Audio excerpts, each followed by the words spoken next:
An balima bamanankan mɛnnaw Mali kɔnɔ ani Mali kɔkan an ka foli ni waleɲuman dɔn o bɛ ka taa o kelen kelen na bɛɛ lajɛlen ma fo yan fɔ sigiyɔrɔ la k'a fɔ ɲɛna k'aw bisimila ka bi bamanankan kunnafoni sɔrɔlenw kɛnɛ kɔnɔ min bɛna walawalali caman kɛ aw ye Mali kibaruyaw ani diɲɛ fan wɛrɛ kibaruyaw la. Mali jamana sariya sunba kɔlɔsiyɔrɔ Cour constitutionnelle a ye dantigɛli dɔ kɛ walasa ɲuguɲugukan ani tɔgɔciyɛnkan minnu ni olu b'u kan ka se ka olu galontigiya ŋunuŋunukan minnu ni olu b'a la ka filifili subahana mansi réseaux sociaux dɔw sanfɛla la tile fila laban minnu na ni olu bɛ tali kɛ jamana sariya sunba kɔlɔsiyɔrɔ Cour constitutionnelle ale de kun kan ko ka sanga ni ɲina jamana kuntigi sigi kalata baaraw ye ka bɛn ni juillet kalo tile 29 ye ko cɛbɔ an ka jamana kuntigi Elhaji Ibrahim Boubacar Keita ko ɲanguma ale ye sefa wari $900 de di Cour constitutionnelle baarakɛlaw ma k'u ka o tila u ni ɲɔgɔn cɛ walasa u ka se ka u daden kalata namarako bɛɛ lajɛlen kun kan k'o kɛra u ni jamana kuntigi ka sigi dɔ senfɛ. Cour constitutionnelle baarakɛlaw a ma ɲɛmaw u ye dantigɛli kɛ walasa ka se ka o waleya ninnu de galontigiya k'a jira k'a fɔ ko tiɲɛ den kelen a tɛ o kɔrɔfɔw la. Kɔrɔfɔ ninnu bɛɛ lajɛlen tɛmɛna nanzarakan de la. Musa Foma bɛna a bayɛlɛma an ye. Jamana sariya sunba kɔlɔsiyɔrɔ Cour constitutionnelle ye dandigɛli min kɛ Babu Sendege juru la jamana sariya sunba tɔgɔ la. U y'a yira k'a fɔ tɔgɔciyɛn kuma dɔ ɲɛsinnen don olu ma kunnafoni di sira dɔw fɛ kunnafoni di gafe dɔw kɔnɔ ani réseaux sociaux kan tile damadɔ in kɔnɔ k'a fɔ maa 9 minnu bɛ jamana sariya sunba kɔlɔsili jɔyɔrɔ la ko juillet kalo tile 29 san 2018 jamana kuntigi sigi kalataw kadara kɔnɔ ko ɲɔgɔnkunbɛ dɔ kɛra u ni cɛbɔ dɔ ni ɲɔgɔn cɛ n'o ye Ibrahim Boubacar Keita ye ko ɲɔgɔnkunbɛ senfɛ ko sefa wari $900 de dira olu ma cɛbɔ Ibrahim Boubacar Keita fɛ walasa yuruku ko minnu bɛna kɛ kalata kɔnɔ o don kelen u bɛ se k'u ɲɛtugu a kan. Jamana sariya sunba kɔlɔsiyɔrɔ Cour constitutionnelle ye a yira k'a fɔ yɛlɛko kuma don k'a dabɔkun de kun ye jamana kuntigi sigi kalata min kɛra juillet kalo tile 29 k'o lanɔgɔ ko barisabu ka d'a kan ko ɲɔgɔnkunbɛ foyi kun tɛ se ka kɛ kalata don a don y'a sɔrɔ olu minnu ye maa 9 ye ɲɛmaw u fana yɛrɛkɛlen kun don jamana fantan 4 bɛɛ lajɛlen la o ni diɲɛ seleke naani ka kalata jateminɛ jɛkulu maaw observateurs internationaux kɛrɛnkɛrɛnnen ɲɛna Cour constitutionnelle yɛrɛ a kɛn bɛ ka délégué 3,500 minnu yɛrɛkɛ jamana fantan 4 bɛɛ lajɛlen la kalata jateminɛni na. Jamana sariya sunba kɔlɔsiyɔrɔ ko a bɛ maaw lasɔmi k'a fɔ nin n'a ɲɔgɔnna sigasigana kuma ka ɲɛsin jamana sariya sunba kɔlɔsiyɔrɔ ma ka sɔrɔ dalilu tɛ yen n'a dabɔkun de ye ka kalata yɛrɛ kɛcogo ɲuman lanɔgɔ ko an ka jamana sariyaw kɛn bɛ ka a kɔn. O kumana jamana sariya sunba kɔlɔsiyɔrɔ maa 9 ye a jira k'a fɔ sariyaw bɛ an ka jamana kɔnɔ minnu n'a ɲɔgɔnna wale kɛlɛ ka jogo da maa na jogo min tɛ a la i m'a ye jogo min na o kɛlɛ sariya bɛ an ka jamana kɔnɔ wa a bɛ se k'o sariya in da k'a tigilamaw kɛlɛ n'a ye. Jamana sariya sunba kɔlɔsiyɔrɔ a ko nin tɔgɔciyɛnko minnu bɛ a kunkan a t'u bɔ u taabolo kan u ka fasojɔw baara la k'a sabu kɛ a dabɔkun de ye Mali ye. Jamana sariya sunba kɔlɔsiyɔrɔ ko a danbɛ bɛɛ lajɛlen ka faamu cogo ɲuman na tɛgɛnɔ bila kɛra a la juillet kalo tile 31 jamana sariya sunba kɔlɔsiyɔrɔ maa ɲɛma Madame Manasa Daɲogo fɛ commandeur de l'ordre national. Mali jamana kɔnɔdenw sigilen don kosɛbɛ u pereselen don ni ka ɲinan jamana ɲɛmasigi kalata baaraw olu jaabi kunfɔlɔw bɛɛ lajɛlen lasɔrɔ o ye waati ye dɔw bolo waati minnu ni jatigɛ kuma don wa dɔw fana bolo ni janto yɛrɛ la waatiba don. Amadu Kamara n'a ka jatala Ibrahim Kulibali u wulila ka se ka kuma da di politiki ko ɲɛdɔnna dɔw ma an ka jɛ fɛn minnu sɔrɔla u fɛ k'o lajɛ. Ayiwa an ɲɛ bɛ mun na sisan jamana ɲamakalata tɛmɛnen kɔfɛ ka bɔ yen nɔ kɔnɔ b'a jira k'a fɔ ko gɛlɛya dɔw bɛ jaabiw yɛrɛ dili la fɔlɔ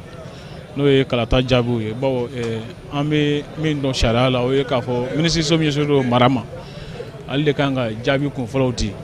o jaabiw bɛ sɛbɛntiya Cour constitutionnelle fɛ nka an ɲɛ bɛ mun na sisan o ye k'a fɔ ko cɛbɔw ni u n'a kɔrɔmɔgɔw b'a la ka jaabiw di dɔw b'a la ka di bɔlɔlɔw sanfɛ dɔw b'a la ka di u yɛrɛw ka dagakɔnɔna conférence de presse la dɔw b'a la ka chiffres yɛrɛ di bon ne hakili la o bɛ se ka kɛ sababu ye ka gɛlɛya wɛrɛ la na bawo ni kunnafoniya minnu dira jamana ɲɛmaaw fɛ sisan n'o ni campagnekɛlaw ka jaabi dilenw ma kɛ kelen ye a bɛ se ka kɛ sababu ye ka na ni furuku ni mankanw ye ne hakili la o ko sugu kan ka dabila. Bon ne hakili la o bɛ kɛ sababu ye ka gɛlɛya wɛrɛ la na bawo ni kunnafoniya minnu dira jamana ɲɛmaaw fɛ sisan n'o ni campagnekɛlaw ka jaabi dilenw ma kɛ kelen ye a bɛ se ka kɛ sababu ye ka na ni furuku ni mankanw ye ne hakili la o ko sugu kan ka dabila. an ka to sariya kɔ ni jaabiw bɔra ni min ma sɔn i bɛ sɔrɔ ka taa n'a ye sariya la sariya fana ye tɛmɛsira dɔw di k'a fɔ ko n'i ma jɛn ni fɛn min ye i bɛ se ka tɛmɛsira minnu fɔ olu fana bɛ yen je pense ne hakili la cɛbɔw kan ka tɛmɛ n'o siraw ye o ka fisa ka kunnafoni dɔw di k'a sɔrɔ kunnafoni minnu yɛrɛ siɲɛ caman i bɛ taa sɔrɔ ni fili b'u la. N ko n bɛ maliyɛn cɛman na musoman bɛɛ fo k'a da u ka hakilimɔgɔya kan élection min tɛmɛ kɛlen filɛ nin ye bɛɛ tun a kɛra mɔgɔ kɔnɔ ko a bɛna kɛ gɛlɛya ye k'a bɛna kɛ futini na k'a bɛna kɛ balawu ye an bɛ Ala fo ka kira barikada élection a ɲuman tɛmɛna mankan ma bɔ a la balawu ma bɔ a la maliyɛnw bɔra ka taa voter o b'a yira k'a fɔ ko maliyɛnw ye mɔgɔ hakilima de ye maliyɛnw hakili b'u yɛrɛ la hakili b'u ka jamana na min ye résultat ko ye résultat ma se ka bɔ parce que an hakili b'a la ko résultat bɛ bɔ sini jeudi mais an ye kunnafoni minnu sɔrɔ o b'a yira an na k'a fɔ ko hali sini résultat tɛ se ka bɔ parce que résultat bɛ di ni jaabi nana papier dɔ de bɛ d'a kan n'a bɛ fɔ min ma ko procès verbal o de b'a sɛmɛntiya k'a fɔ ko nin jaabi min nana ko tiɲɛ don nin yɔrɔ in jaabi ye nin ye mais ni dugu jaabi bilala ka na papier min b'a sɛbɛntiya k'a fɔ nin ye jati lakika ye n'o papier ma na donc a b'a yira k'a fɔ ko jati ninnu jaabi minnu nana ko jaabi ɲɛnamaw tɛ bon an y'a mɛn k'a fɔ ko cercle 20 ɲɔgɔn de ka kunnafoni nana cercle 20 Mali bɛɛ cercle 20 de ka kunnafoni hali o cercle 20 yɛrɛ la caman bɛ yen nɔ ayiwa minnu ka procès verbal ma na donc o b'a yira an na k'a fɔ ko franchement ko tɔ bɛ kɔfɛ halisa donc n b'a fɔ maliyɛnw bɛɛ k'u hakili sigi mɔgɔw ka fara ɲɔgɔn kan que les gens restent mobilisés. An bɛ ka kalafili ninnu jaabi kɔnɔ hakili la maliyɛn bɛɛ tulo dayɛlɛlen don ka a jaabi kɔnɔ tulo dayɛlɛlen don ka da fɛn damadama kan maliyɛn bɛɛ lajɛlen ŋaniya ye jaabi min bɛna di nin ye a ka kɛ jaabi ye min bɛ bɛɛ lajɛlen nimisi wasa o bɛ bɔ mun na a ka kɛ jaabi ye min sigilen don tiɲɛ kan a ka kɛ jaabi ye vraiment min kɛra tigitigi vote la o de kosɔn an bɛɛ lajɛlen sigilen don k'a ɲini vraiment jaabi in kana kɛ sababu ye ka ko wɛrɛ lase an ka jamana ma. hali bi an bɛ to jamana ɲamasigi kadara kɔnɔna na jaabi minnu ni olu bɛna bɔ ka bin jamana ɲamasigi kalata jaabiw kɔfɛ yalima o bɛna minɛ cogo di jamana kɔnɔdenw bolo yalima bɛɛ lajɛlen bɛna sɔn jaabi bɔtaw ma wa o jaabi ninnu bɛɛ lajɛlen bɛna sɔrɔ an fɛ Amadu Kamara ani Ibrahim Kulibali ka wulikajɔ kɔnɔ. An bɛɛ votela dimanche don donc an bɛ résultat ma kɔnɔ na o y'a yira an na autorité mɔgɔw y'a fɔ an ɲɛna ko résultat kan ka bɔ yanni juma cɛ donc ni juma ma tɛmɛ an tɛ se ka foyi fɔ an sera ka sigi san 5 an taara vote la an kɔni bɛ se ka sigi tile 5 ka résultat ma kɔnɔ kɔni an kɔni bɛ min na an bɛ fɛ mais an dabari an siranna min na an ɲɛ bɛ réseaux sociaux la Facebook ka WhatsApp ka bɛɛ b'i ka résultat dira donc an kamana ganna ale la ni gouvernement nana ka résultat di sisan est-ce que min y'a fɔ réseaux sociaux la k'olu gagnera premier tour k'olu taara second tour est-ce que o bɛna sɔn an ka inquiétude bɛ bɔ an bɛ siran ale de la déjà que Mali bɛɛ ma se ka voter nin fana est-ce que résultat nin bɛna sɔn bɛɛ ye parce que kɔrɔ fɛ bureau de vote caman ma se ka voter donc an bɛ siran n'a bala u tɔgɔ la le ka dɔn u k'a fɔ an ɲɛna solution min bɛ yen mais an bɛ dugawu kɛ Ala ka hakili ɲuman d'an bɛɛ ma. Bon hakilina min mɛnna o ye maliyɛnw bɔra ka taa voter ka taa u ŋaniya yira a jaabi kɔnɔli maliyɛnw sigilen bɛ ka makɔnɔ o ye tiɲɛ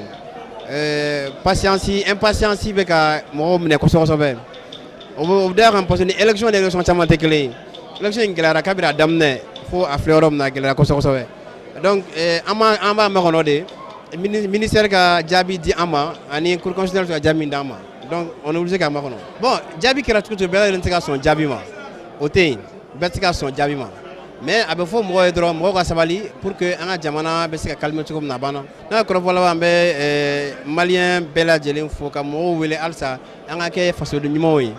an ka da an ka administration na administration ka baara min an ka da la donc ni min kan ka gagner o tigilamɔgɔ bɛ gagner. Malidenw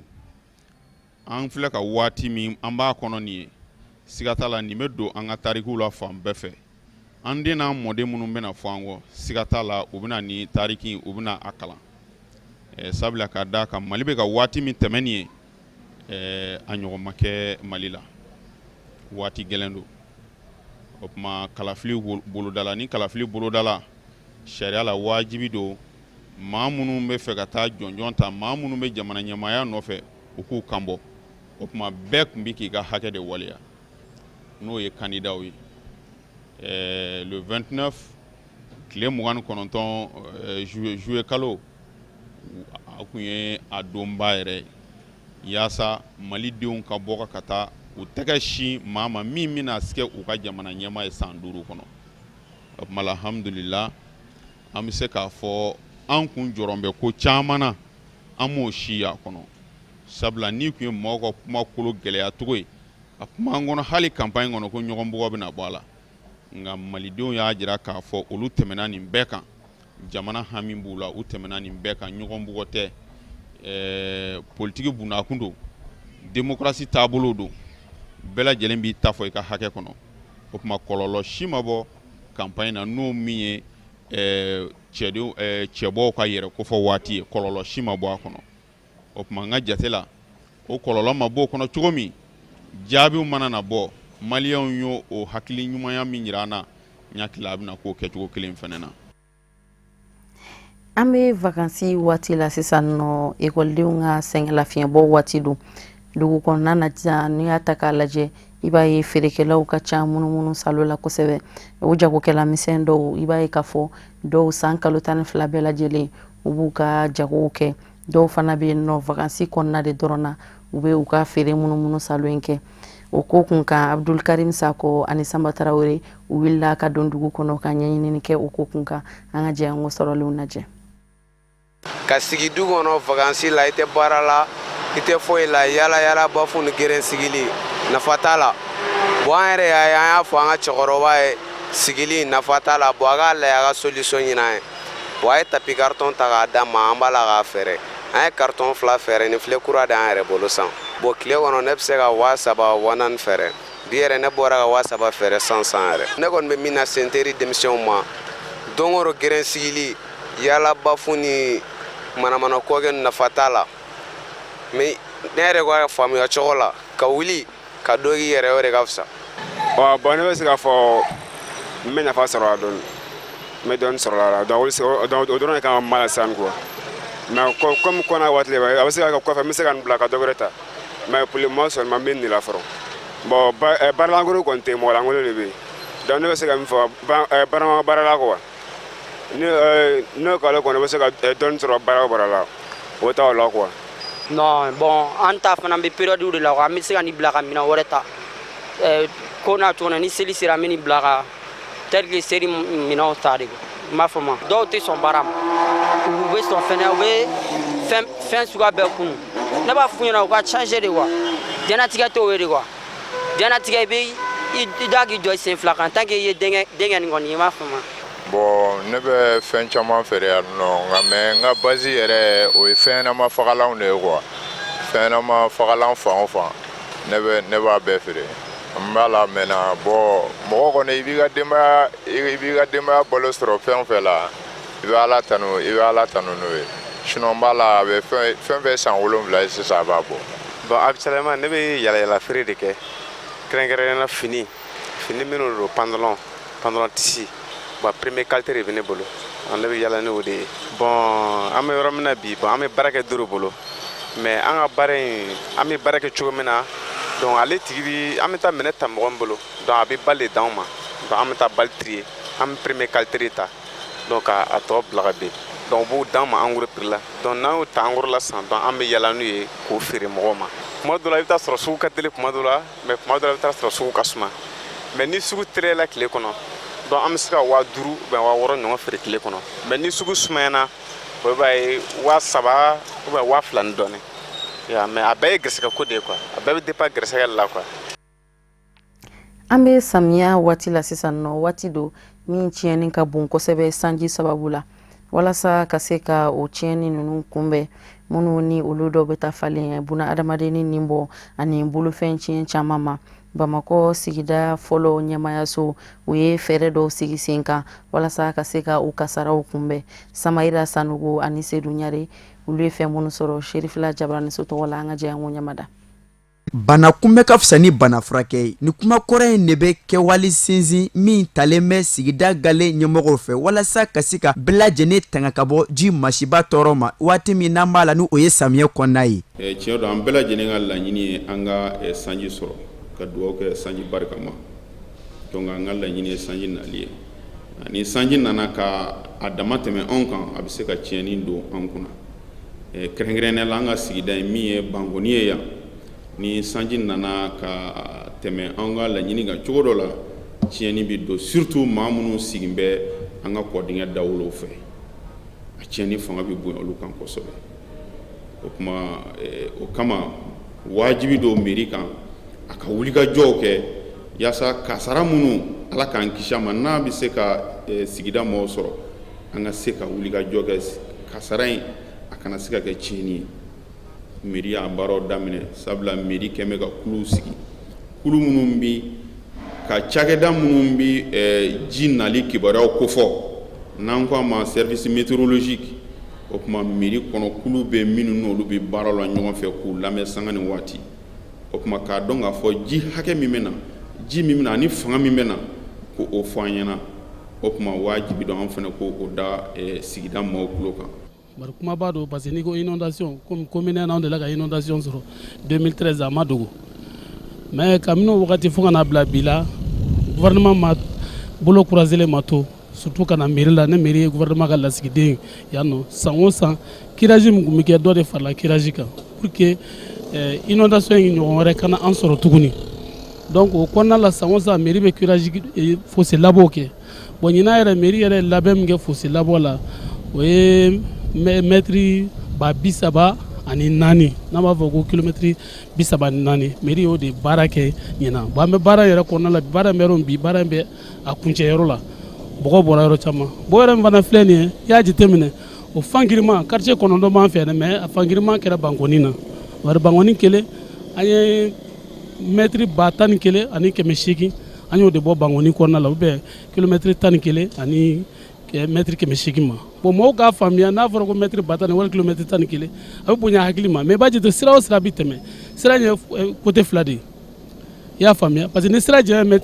kilomètre 6 sisan ni i b'a curé donc i b'a jate o bɛ kɛ kilomètre 12 de ye bari i bɛ dɔ bɔ kini fɛ cogo min i bɛ dɔ bɔ numan fɛ donc mairie y'o baara kɛ ɲinan. Sigida gale ɲɛmɔgɔw ye nin kɛ waati kɛrɛnkɛrɛnnen walasa ka se ka cɛkan sanumaw ta k'a ɲɛsin bɛɛ lajɛlen ma kɛrɛnkɛrɛnnenya mɔgɔ minnu ni ala ye olu gɛrɛsɛgɛ kɛ kɔda gɛrɛfɛla ninnu ye walasa bɛɛ ka se ka janto e yɛrɛ la ni san kɛra nafɛn ye. Donc an bɛ fɔ an balimaw ye commune bɛɛ lajɛlen ko don ka fɔ ka ɲaman cɛ ka taa kɛ kɔ kɔnɔ o ye ka kungo bɔ i dara ka kungo kelen a bɛ tila sigi i dara tuguni bari ne y'a bila kɔ kɔnɔ fosiw bɛ geren kɔw bɛ geren ne kɔw geren o ji kelen o de woye ka t'i ka so kɔnɔ o de bɛ walankata o de bɛ don so kɔnɔ o de bɛ kasaraw kɛ donc an b'a ɲini bɛɛ fɛ u ka taa GIE b'an ka commune kɔnɔ yan n'u ma donda sɔrɔ GIE u ka taa mairie la service technique bɛ o de kama service technique b'u bilasira pour que u ka se ka inscrit GIE la cogo min kalo la GIE bɛ n'u ka fɛnw ta o zone fana bɛ yen nɔ donc an b'a ɲini bɛɛ lajɛlen fɛ bɛɛ lajɛlen ka se ka message lamɛn k'a jira k'a fɔ kɔ ninnu tɛ ɲaman bɔnyɔrɔ ye mɔgɔw k'o faamuya kɔ ninnu tɛ jinɔgɔ bila yɔrɔ ye mɔgɔw k'o faamuya n'an y'o faamuya an bɛ lafiya minnu fana b'an dɛmɛ olu fana b'a dɔn k'a fɔ bɛ k'an dɛmɛ u ye sensibilisation u ye min fɔ an ɲɛna an bɛ ka bɔ a sira fɛ a b'u fana timinandiya a b'a to o fana bɛ se ka na dɔ fara an ka dɛmɛw kan. An b'a ladɔnniya k'a fɔ ko ɲɛmɔgɔ ninnu kɔni wulilen bɛ k'o cɛsiri kosɛbɛ walasa masiba min y'o sɔrɔ san 2013 o ɲɔgɔn kana kɛ bilen sigida kɔnɔna na. Ka sanga ni nɛgɛsira baarakɛla cheminot ka wulikajɔ ye diinɛ ɲɛmɔgɔ dɔw ani jamana ma ɲɛmaw ɲɛkɔrɔ walasa u ka ɲinifɛnw ka se ka sɔrɔ ni ka sigi sen kan. Nɛgɛsira baarakɛla ninnu ko u bɛna lajɛ ni ka sira wɛrɛ kuraw boloda walasa u kumadaw bɛ se ka sɔrɔ bari sabu ka d'a kan ɲinifɛnw olu ma se ka kɛ sɔrɔfɛnw ye u k'u b'a laɲini u ka sara minnu ni olu ma se ka kɛ kalo 6 tɛmɛnen k'a lajɛ u ka se ka sara u ye ani u ka makɔrɔ minnu ni olu bɛ taa sɛngɛlafiɲɛbɔ la olu ka tɔrɔmɔɲɔgɔnko ɲɛ ka se ka sɔrɔ olu la welewele dankan fana bilala u fɛ ka ɲɛsin bɛɛ lajɛlen ma mɔgɔ ŋaniya ɲumantigiw minnu ni u bɛ se ka dɛmɛ don u ma walasa u ka ɲinifɛnw ani u ka degun n'u ka tɔɔrɔw bɛɛ lajɛlen bɛ se ka wuli ka fɛɛrɛ ɲini olu bɛɛ lajɛlen na ɲɔgɔn fɛ Sadio Sidibe ani Samba Tarawele olu de ka sɔrɔlen don Sherifila Jabaraniso tɔgɔ la. Ni wagati na gɛlɛya bakunba ye mun ye n'an ko k'an b'a fɔ a ka ca dɛ sabula nin ye cheminot kalo 6 a kalo 7 o de jɔtɔ filɛ nin kalo in ye donc a bɛ komi nin y'an kalo 7 de ye an ma sara denbayatigi n'i ye kalo 7 kɛ i ma sara i bɛ balo cogo di i bɛ fura san cogo di i bɛ location sara cogo di o gɛlɛyaba b'an kan parce que o kalo 7 in sarakɛbaliya a ye tiɲɛni don an ka du kɔnɔ n'a ye tiɲɛni don du kɔnɔ a ye tiɲɛni don jamana kɔnɔ donc o la an ye weleli kɛ ka welewelemadaw kɛ an taara ministère la an taara direction na an donna aw ye ni mɔgɔ minnu fɔ n'o y'an ka karamɔgɔbaw ye misaliya la Usman Sherif Malan Aidara an sera a ma chrétien ka ɲɛmɔgɔba min bɛ yen n'o ye Jean Gerbo ye an sera a ma médiateur la république an sera a ma i tɛ mɔgɔba dɔn Mali in na an ma se mɔgɔ min ma an ka nin sarako in na an yɛrɛ ka jateminɛ ye mun ye jamana in mago de tɛ jamana kɔnɔdenw na u mago tɛ cheminot la jamana o jamana n'i bɛ fɛ ka taa ɲɛ i b'i sinsin mun kan o y'i ka nɛgɛsira de n'i y'a jateminɛ an ye Kayi région mɔgɔw ye bi Kayi région na fo n'i taara avion na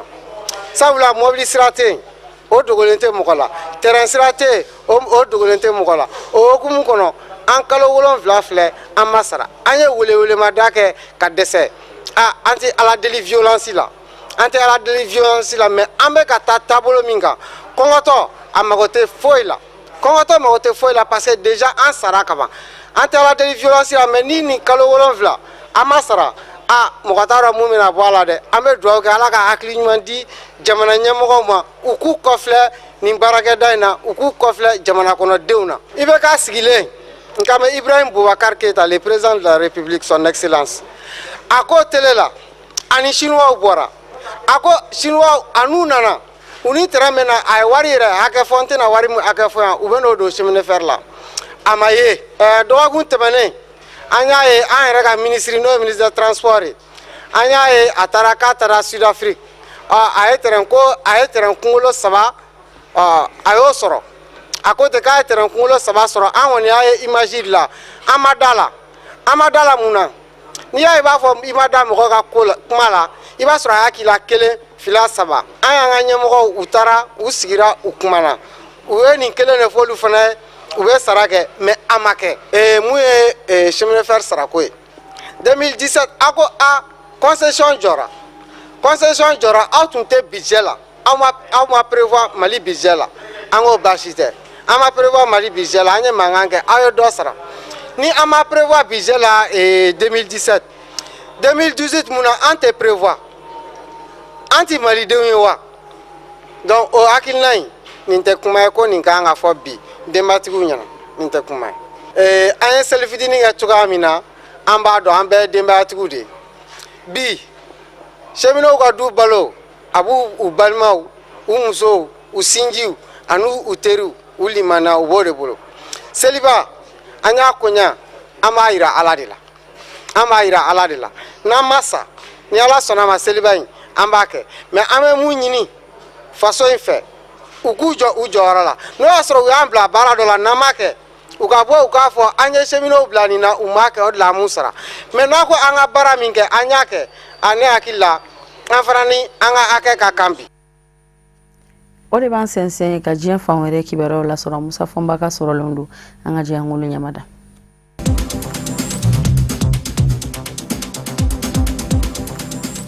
Benin jamana ɲɛma Patrice Talon y'a yira k'a fɔ ale kun ye laɲini min kɛ ko yɛlɛma ka don jamana sariya sunba la n'a kun gwɛlɛyara jamana den dɔw ma ka laban ka dɛsɛ ka tɛmɛ wasabilen kɔnɔ. A y'a yira k'a fɔ yɛlɛma in bɛ bɔ a ma ko barisabu ka da ka musaka ka bɔ jamana ma wa ko kɛta telimanw dɔ tɛ. A ma ladɔnniya k'a fɔ wasabilen kɔnɔ kuma min na ni Patrice Talon ye a laɲini sariya sen dajiralenw ka tɛmɛ jango yɛlɛma bɛ don jamana sariya sunba la wasaden mana sigi sigiyɔrɔma 4 4 bɛɛ lajɛlen y'a jira k'a fɔ u ma jɛ ni a ye. O kɛra juillet kalo daminɛw la o kumana Patrice Talon n'a kuma fɛ yɛlɛma ka don jamana sariya sunba la n'a dɛsɛra wasabilo denw na a bɛ taa ni a ye jamana denw ye référendum forobakalata senfɛ nka labana ka jira k'a fɔ o tɛna kɛ bilen. Yɛlɛmaw minnu kun kan ka kɛ Patrice Talon ka laɲini kun ye jɔyɔrɔba ka di an balakaw ma wasabilo kɔnɔ o tɛmɛnen kɔfɛ n'i ye maa fa i ka fa a ɲɔnna ye wale kelen i ka kojugu ka t'i se faali mɔ sariya binna k'u ka peine de mort ka datugu Bamaɲinkuru ngɛlɛ yɔrɔ jamana sariya sunba ka o yɔrɔ dɔ dayɛlɛ ni o ye cour des comptes ye o tɛmɛnen kɔfɛ jamana kalataw maire sigi wasaden sigi jamana kundigi sigi k'a bɛɛ lajɛlen kɛ ɲɔgɔn fɛ min ye kalataw farali ye ɲɔgɔn kan maa minnu ye Patrice Talon ka hakilina lapasabaw ye olu y'a yira k'a fɔ a na kɛ sababu ye ka caaman bɔ musaka la bawo kalata a labɛn ka bon jamana waganden mɔ nka wasadenw bolo olu bankun hakilina in mɔ n'a tora ka tɛmɛ bɛɛ dɔw ka mandat bannen kɔfɛ maires la wale kelen députés la wale kelen président yɛrɛ la a ma min ne bɛ to a jɔyɔrɔ la ka taa se fɔ maa dɔw ta ban kuma mɔ o de kɛra olu bankun ye Patrice Talon kɛtɔ k'a jira k'a fɔ yɛlɛma donni sariya sunba la k'a bɛ bɔ a mɔ a y'a ka nisɔngoyaw jira ko nka k'a dɛsɛlen de bɛ a dabila ko barisabu ka d'a kan k'a ni kɛli kun ka kan maa minnu ye politique ɲɛdɔnmanganaw ye olu dɔw y'a yira k'a fɔ peine de mort falen dɔ kɛ k'o bin ka bɔ kɛtaw la sariya kɔnɔ Benin jamana na ani an balakaw ka hakɛ jɔyɔrɔko la ka taa se kalataw kɛli ma ɲɔgɔn fɛ ko n'a tora k'a kɛ bɛɛ ko jamanadenw na fɔ ɲɔgɔn kɔ a nana ni ɲuɲu ni ɲaɲa ye jamana kɔnɔ ka basigi tiɲɛ ko barisabu ka d'a kan a n'a kɛ n'i tɛ jamana ɲɛmaa fɛ i b'a juguya la Patrice Talon dun bɛ a ka mandat camancɛ de la politique kɛlɛ o n'a kɛ Benin jamana kɔnɔ ka ɲɛsin mɔgɔw ma minnu ma don a dongoda fɛ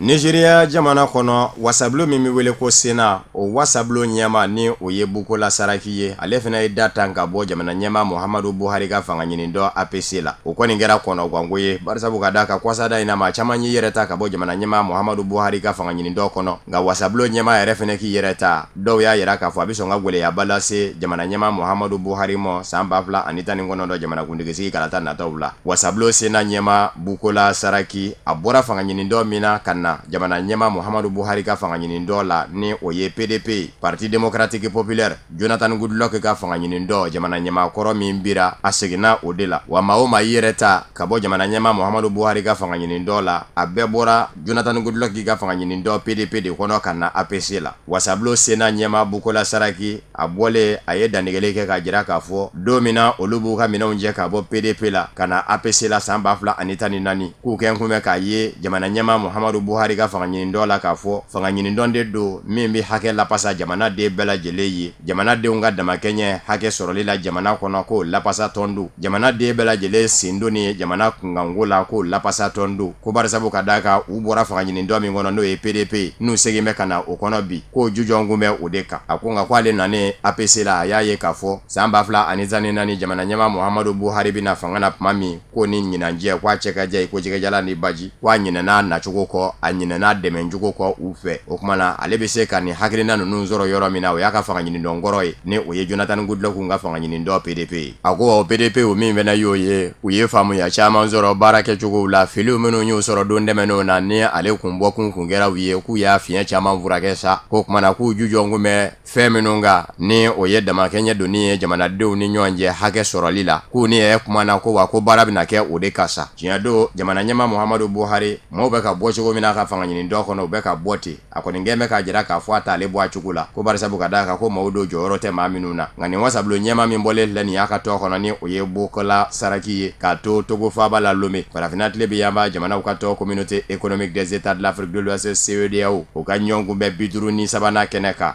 nin kelen ni bɛ sɔn k'a bɔ a cogo la wa maa yɛrɛ t'a dɔn ni dɔw fɛnɛ tɛna n'u ka minɛnw fɛnɛ cɛ ka bɔ fanga ɲini dɔn in kɔnɔ ka taa fan wɛrɛ fɛ hali bi.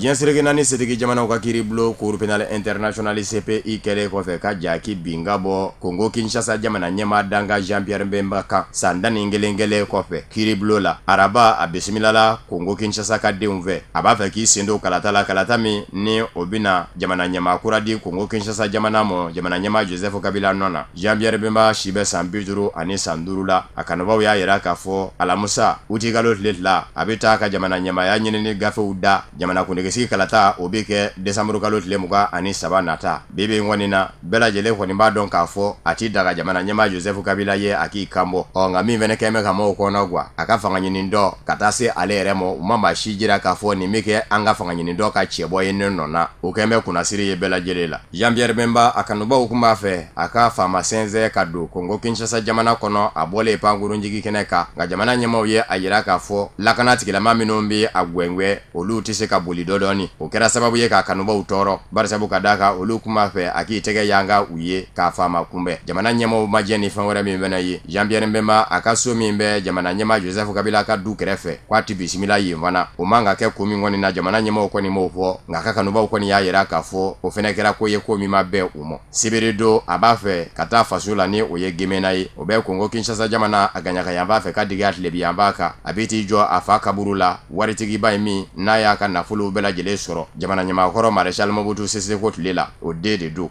n'a ma ɲa k'a fɔ dabama ka wele sera o ma o dayɔrɔ laban a bɛ t'i sen jɔ ye wa kun ka d'a ye yɛrɛ a ka na yen de yan'a ka don Kinshasa faaba da fɛ nka jamana ɲɛmaaw y'a yira k'a fɔ u ti jɛn ni a ka pankuru kɛli ye ka faaba pan ka taa bisimila minɛ a faso la ni o ye Gemena ye o kumana k'a bɛ wajibiya jigi faaba de la ni o ye Kinshasa ye.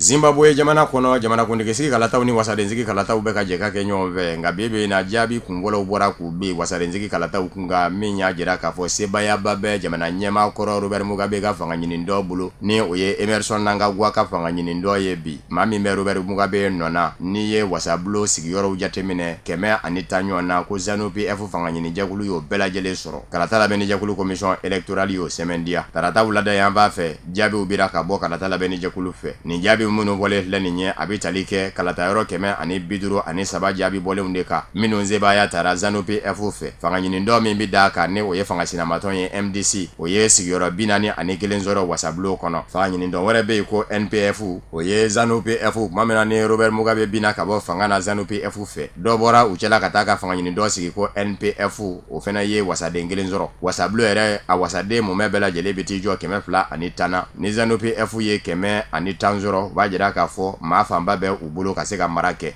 tiɲɛ don bibi in kɔni na maa caman bɛ k'a fɔ ko kalata in bɛ ka kɛ basigi kɔnɔ yɔrɔ min kɔni bɛ sɔn ka kɛ gwɛlɛya ye o ye jamana kuntigisigi ta fa ye barisabu ka d'a kan Nelson Chamisa ni o ye MDC o cɛbɔ ye ani ZANU-PF cɛbɔ ni o ye Emerson Mnangagwa ye jamana ɲɛma olu bɛɛ lajɛlen bɛ k'a dira u ka fa fɛ ko u kɛra jamana ɲɛma ye o de kosɔn minisiri min ɲɛsinnen don jamana kɔnɔna koɲɛw ɲɛnabɔli ma ni kalata bɛɛ ka bolo kan ka taa se kalata labɛnni jɛkulu commission électorale ma u ye dantigɛli kɛ k'a jira k'a fɔ e maa o maa n'i tora k'i yɛrɛ kɛ jamana ɲɛmaa ye ka sebaya di yɛrɛ mɔ k'a sɔrɔ kalata labɛnni jɛkulu ma sebaya bɔ ka bi kene ɲangini min ka kan ko jamana n'o k'i la a kaso o bɛ daminɛ san 5 la ni ka taa se nafolow bɛɛ lajɛlen fɛnɛ sarali mɔ.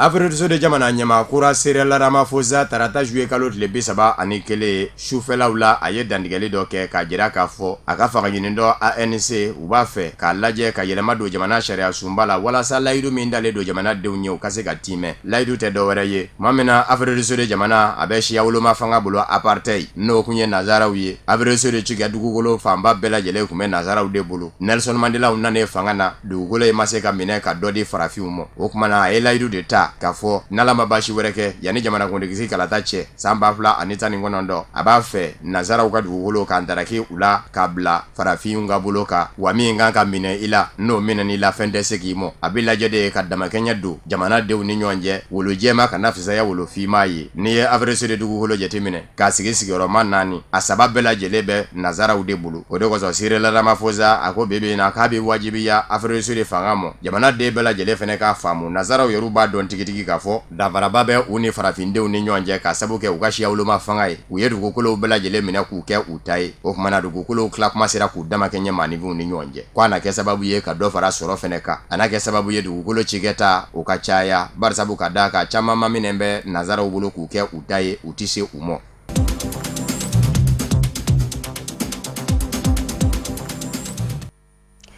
Sananga bi bamanankan kunnafoni sɔrɔlen kuncɛ ni ye bataki min bɔra mara cɛmabɔli minisiriso la ni o ye Mali jamana minisiriso fana ye min ni o ka caw bɛnnen don kalata labɛnni ani a koɲaw sigilela sen kan minisiriso in ko a ye kunnafoni dɔw sɔrɔ kunnafoni minnu ni olu bɔra k'a jira k'a fɔ ko mɔgɔ dɔw kɛlen don ni ka jamana ɲɛmasigi kalata baaraw olu kun fɔlɔ jaabiw bɔ subahana mansi ye réseaux sociaux dɔw sanfɛla la mara cɛmabɔli minisiri ko a b'o waleya ngalontigiya ko ale ka jaabi bɔlen tɛ wa a baarakɛ ɲɔgɔn seni fana ka jaabi bɔlen tɛ u ma mɔgɔ ci barisabu ka d'a kan minisiriso in ani kalata labɛnniba ɲɛdɔnna ŋanaw u bɛ baara la ɲɔgɔn fɛ su ani tile walasa ka se ka sanga ni jamana sariya sen dɔw ye minnu ni olu bɛ tali kɛ jamana kalata ko kan ko ka ni kalata kɛra tile 5 o de tɛmɛnen kɔfɛ jaabiw olu kan ka bɔ minisiriso in ni a baarakɛɲɔgɔnw u bɛ baara la o siraw bɛɛ lajɛlen de kan walasa jaabiw bɛɛ lajɛlen ka se ka fara ɲɔgɔn kan ni ka kafo ɲɔgɔn kan ka se ka jaabi ninnu bɛɛ lajɛlen bɔ ka bin ka bɛn ni kalata sariya o ko ɲɛnabɔbagaw u ni sariyaw bɛɛ lajɛlen ka waati kofɔlenw ye mara cɛmabɔli minisiriso a y'a jira k'a fɔ ko nin waleya minnu ni a bɛ ka tɛmɛtɛmɛ subahana mansin réseaux sociaux dɔw sanfɛla la ko ale b'o o galontigiya k'a fɔ ko tiɲɛ tɛ olu ka ci tɛ wa u ma mɔgɔ ci fana ni bataki ninnu bɛɛ lajɛlen a tɛgɛnɔ bila la ka bɛn ni juillet kalo tile 31 de ye Bamakɔ mara cɛmabɔli minisiri fɛ Mohamed Ag Erlef fɛ o de bɛ dansigi fana kɛ bi bamanankan kunnafoni sɔrɔlenw na minnu sera ka fara ɲɔgɔn kan ka bɛn ni kuma in ye kunnafoni diso ɲɛmɔgɔyaso fɛ k'a lase aw ma aw ni ce aw ka ɲamadaliw la laseli nata ni Ala ma basi wɛrɛ kɛ aw ni anw na an bɛna ɲɔgɔn sɔrɔ ni kɛnɛ kelen in kɔnɔna na